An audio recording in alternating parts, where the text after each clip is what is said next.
My girlfriend never existed and I still miss her. I know how it sounds. I know I sound crazy. I'm not crazy. I'm not. About 2 years ago I was at a bar with my friends. I don't tend to go out and drink. I don't like clubs or raves or big events with loud music. I like people and socializing, but generally in a more relaxed environment like a house party or something.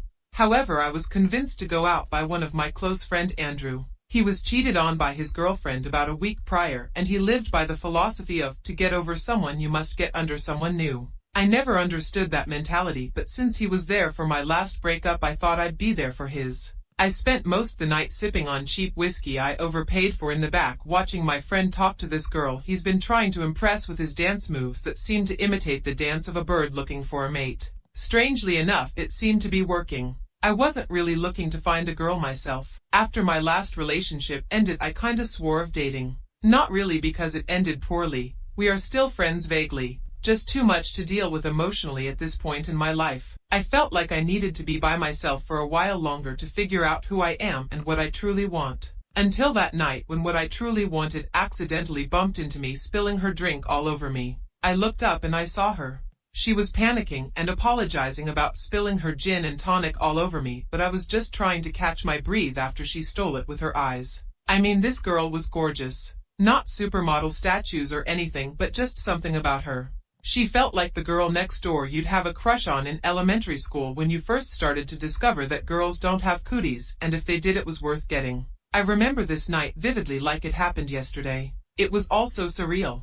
After the general apologies that were shared, her for making my white button-up with rose designs all over it soaked, and me for, well, I don't know what I apologized for. I just felt like I should say sorry for breathing the same air as her. She finally asked me my name. Desmond. Hey Desmond, my name's Mary. We proceeded to talk all night. She was wonderful. She was a psychology major on her final year of her bachelor course, planning on getting her PhD and minoring in philosophy.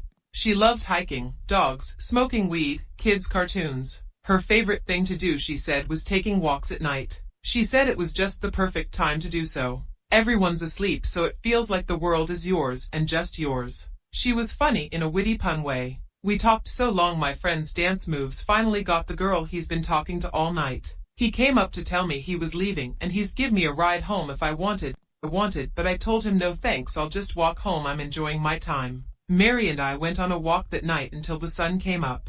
I swear I was already in love. We shared phone numbers and set up a coffee date in a couple days. Months went by and everything was going perfectly. Since I worked weekends and she went to school weekdays, the only time we could hang out was at nights. We watched movies at the theater, went on walks, cooked dinner at my place. We never went over to her apartment. She said she lived in one of those 4BDR with 4 random people places where everyone shares a common room and kitchen but pays for their individual room as rent. At nights they would throw parties that were filled with drunk college kids, or they would be up late in the common room studying with each other, so it was always my place we'd go to. She always had issues with her roommates, so I wasn't ever gonna push to go over there, cause frankly based on her stories I wouldn't like them much either. After about a year of dating, little over a year ago, she randomly knocked on my door. She was supposed to be studying for her midterms with her roommates, so wasn't expecting her, but I gladly let her in. She was crying something fierce. I quickly sat her down, asked her what happened while making her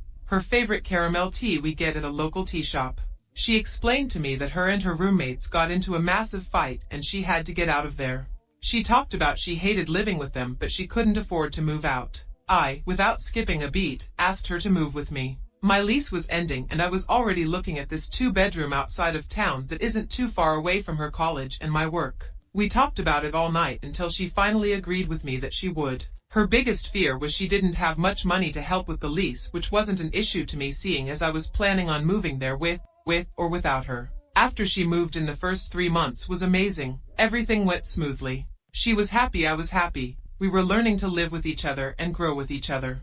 I knew I was gonna marry her. Until things started getting weird. In the last 9 months, looking back in hindsight, there were dozens of instances that just felt off or out of nowhere. For example, she has met my parents, which my mom loved her, but I never met hers. When I asked her about it, she started to tear up and explained to me that they died when she was in middle school. She was on a field trip in school, and when she got back her parents weren't there to pick her up. After waiting a while, she said a cop came up to her and told her that her parents died in a car wreck. Apparently on their way to pick her up, a semi T-boned them running a red and died on impact. She lived with her grandma until she was 17, and sadly her grandma got cancer and passed away right before her 18th birthday. I felt it to be strange that after a year and a half she is just now telling me, but I just assumed it was a touchy subject and left it there. Another strange thing I noticed is she didn't really have friends nor was interested in making them. I never heard any stories about them other than a classmate saying something funny or dumb in class. I tried to set up a double date with Andrew and Christy, the girl he met at the bar, but she usually had an excuse of being too tired from school or not the right time. It always felt like the only person she hung out with was me. In the last 2 months she started to become distant. It wouldn't be anything major, she just talked less, focused less on conversation. She didn't want to go on walks that much. She stayed late at school to study. She missed dinners more frequently, and most of the time I wouldn't see her until I woke up in the morning and she was in bed next to me. I was planning on talking to her about this haze she was in, but I was praying that it was something harmless like her finals just eating up her time or stress of graduating afterwards and seeking employment. Our relationship was pretty solid, so I don't think it was her cheating on me or breaking up with me. However, I started to get worried the more and more she came late, or how much she slept in the day. She slowly stopped eating more than some fruits and snacks. I was worried she was getting sick, so I begged her to see a doctor to get a checkup.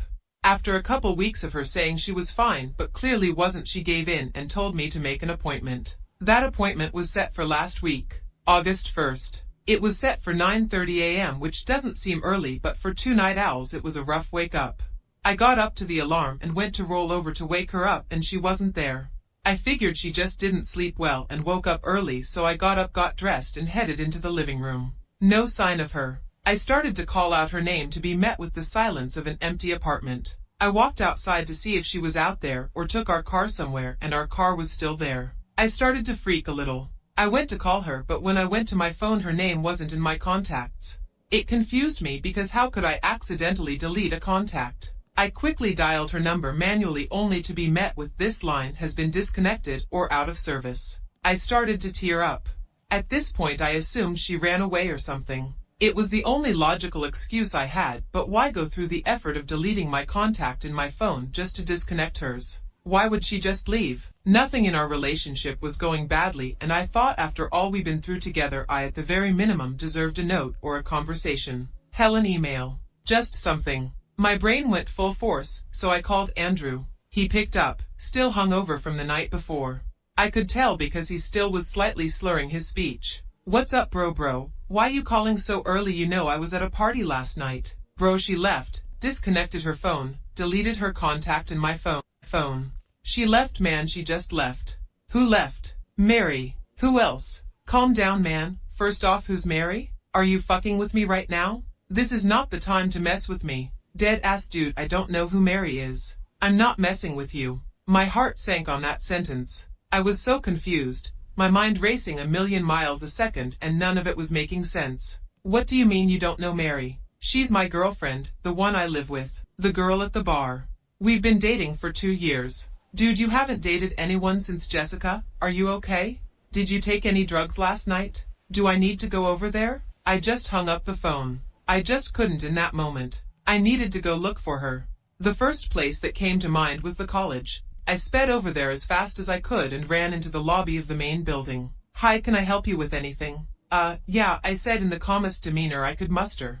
"I'm looking for my girlfriend. I was seeing if she had any classes today or something." "What class would she be in and what's her name?" "Mary Fulbright, and I think the earliest class would be psychology with Professor Jackson." She started to clack on her keyboard for what felt like eternity. "Well, psychology class won't start until noon and Professor Jackson won't be here until 10, but I don't see any Mary Fulbrights on the attendance register." "What do you mean?" "She's on her master's right now. She's been going to this college for 5 years now. How could she not be on the registration?" "I don't know, sir, but I don't see her here. You can ask Professor Jackson when he arrives if you want to go to his room. It's room 312 in Building C."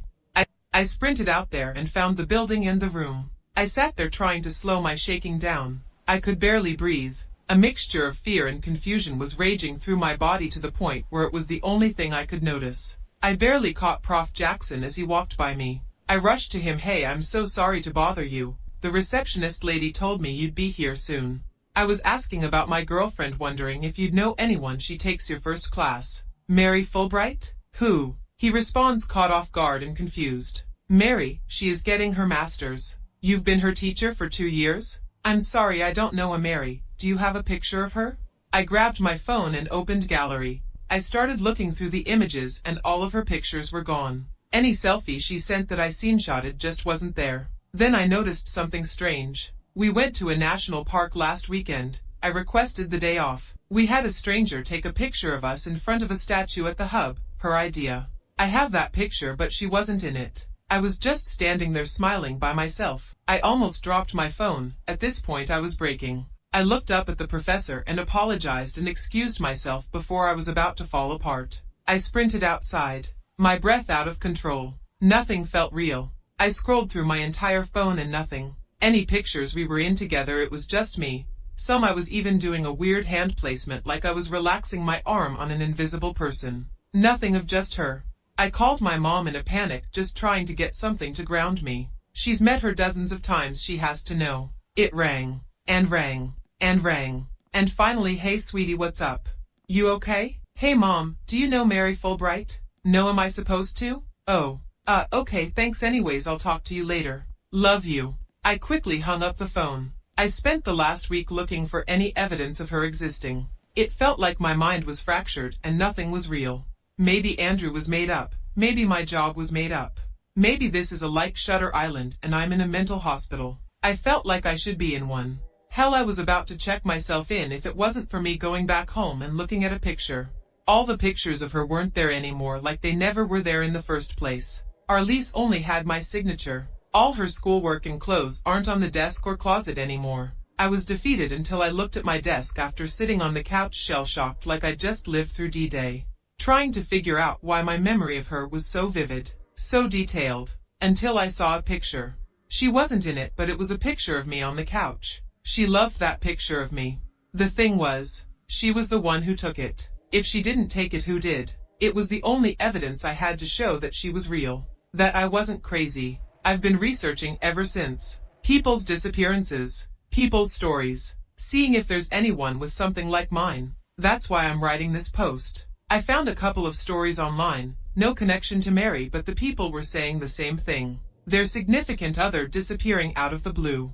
Their fear of going insane. Some lost their minds. Others moved on. I found a small group still looking, still believing. I have a ticket to Peru, that's where one of them, someone who is going through something similar, his name is Tom, is at. He said that there's a lead of someone who might know what's going on. A shaman or something. I don't know, I don't care. I will find you, Mary. That's why I'm posting this on Reddit. Mary, if you are reading this by chance, I know you exist. I'm looking for you. I'll find you, I swear. I'm not crazy. I will find you.